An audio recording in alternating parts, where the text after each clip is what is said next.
Wape pole, lakini pia ni wape pole sana wanafamilia kwa msiba huu, msiba ambao kwa kweli taifa pia limepoteza mtu ambaye amekuwa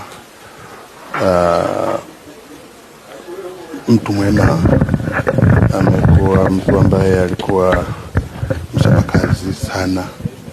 Ni dada yetu, wengine tumefanya naye kazi maeneo mbalimbali.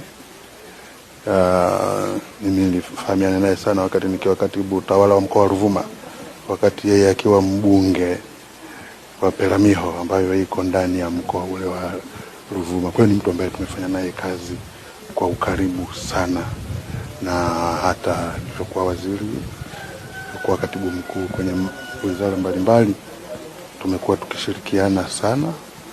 Lakini pia ni mbunge mwenzangu pia ambaye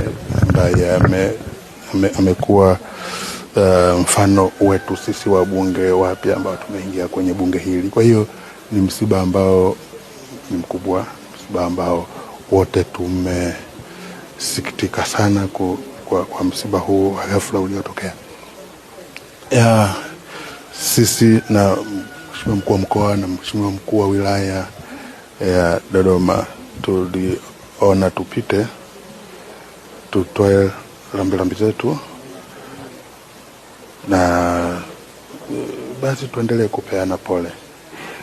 Nadhani tumuombee tu mwenzetu, Mwenyezi Mungu aweze kuiweka roho yake mahali pema peponi. Amen.